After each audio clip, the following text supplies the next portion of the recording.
Good morning. How are we all? So, look, before we get down to the meat and potatoes, I want to bring your attention to something more important. Something that I feel that everybody in the true crime niche should get involved in. They need to get the information out there and make sure that every single person who can spreads the word on this. Okay? And look, this is what we're talking about, first of all. KRAKEN the box. Now, some of you may have heard of this already. Some of you wouldn't have heard of this at all.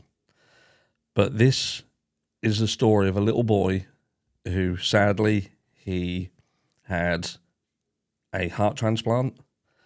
The heart transplant failed, it's rejecting, and he was basically given another chance to have the operation again, and he has turned it down. This little boy has decided that he had his chance and he wants somebody else to have their chance. And his one wish was that he would receive a silver play button from YouTube, and thus started his journey. Now, this captured the hearts of many people, one in particular, no other than Mr. Johnny Depp, or Captain Jack Sparrow, as Corey knows him as. And Johnny helped build his channel up to where it sits today, which, as of this video, is around 210,000. Now, it got embroiled in some drama. The channel was pulled down because I would imagine some haters mass flagged it. It got pulled, but the idiocy was stopped and the channel come back. And Captain Jack Sparrow, he came back himself with, look, let's get this channel even further. Let's push it. Let's get it to 1 million and get this little hero a gold play button. But obviously that's no mean feat. That's 1 million followers.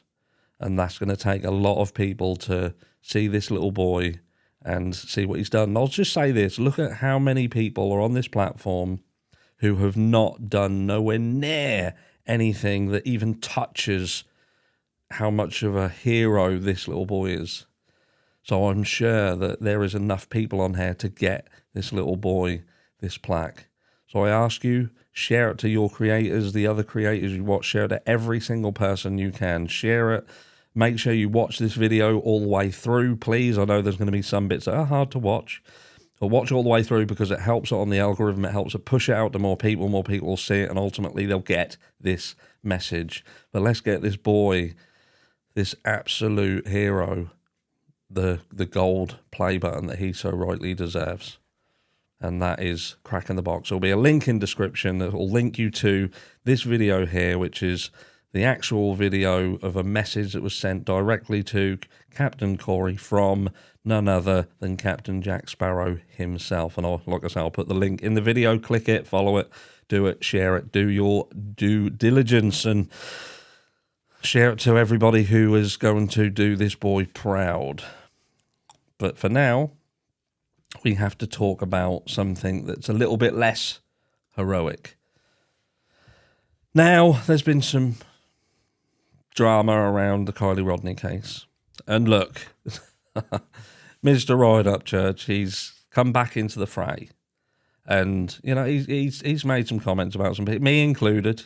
You know, the fact that I had said, I'm not going to do another video about Kylie Rodni. And then I did.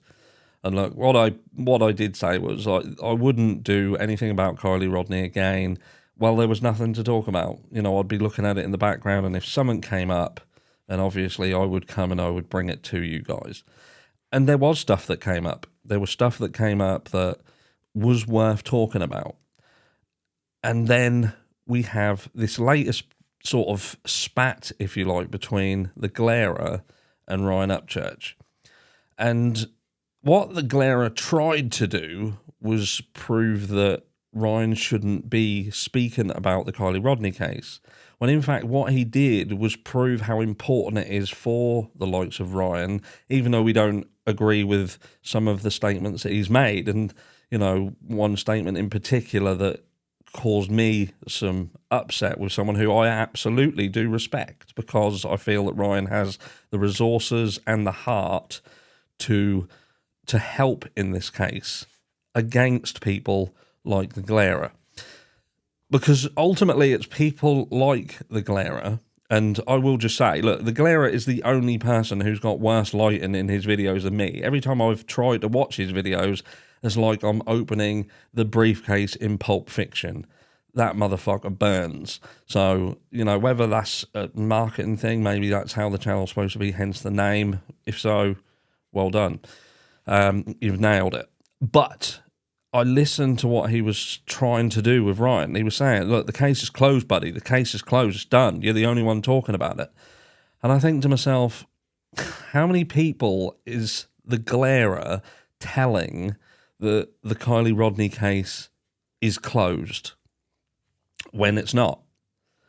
Now, what we see happen a lot of the time in the true crime niche is people imagine these stories of these victims are like a book, and it's a 1,000-page book, and people will read 10 pages of it, and they won't even read that properly, and then they will draw the conclusion of what the whole book contains.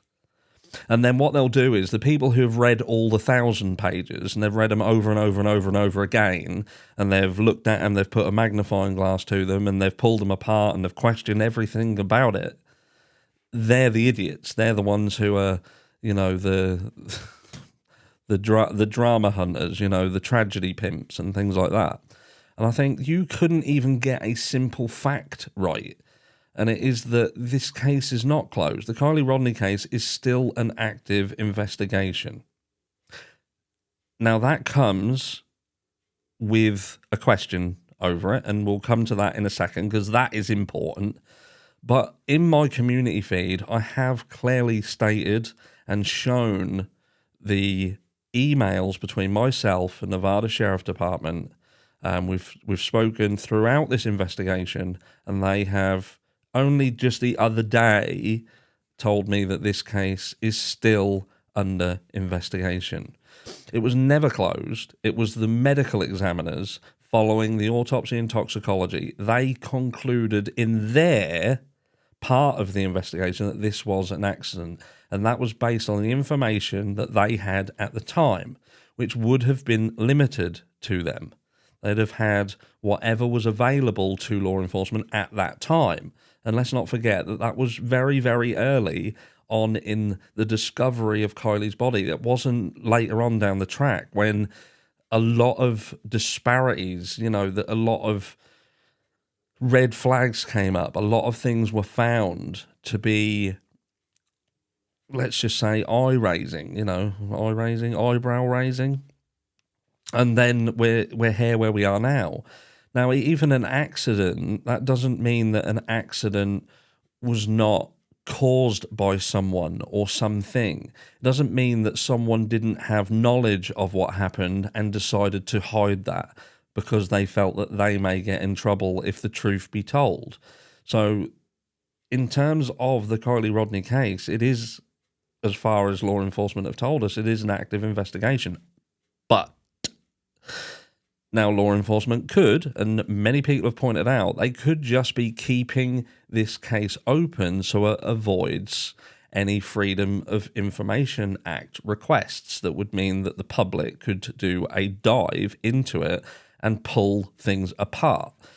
Now, what I will say to that is you can only do that for so long. And when you do that for so long in something that law enforcement have just deemed an accident, that in itself then makes that what they've said seem nefarious, because if it was indeed an accident and they are confident in that and there is nothing to worry about, there's nothing to see here, then why would you not just close the book on it, close the case? It's done. Look, what if you can find something that we didn't, then kudos to you, but we've done what we can do and we haven't found anything, so we're closing the books, and that hasn't been done.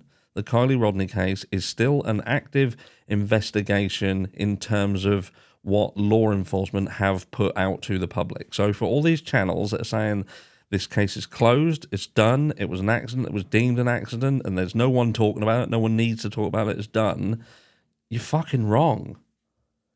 And if you're doing one of two things, and that is that you're either telling people the wrong thing, knowing that you're telling them it, or you're talking about something that you don't know fuck all about and putting that information onto people who have the right to know the truth.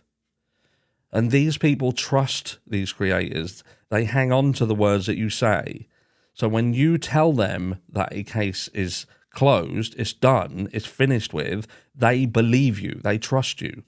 And you've just told however many people have listened to you, trusted you, donated to you, whatever, you've lied to them.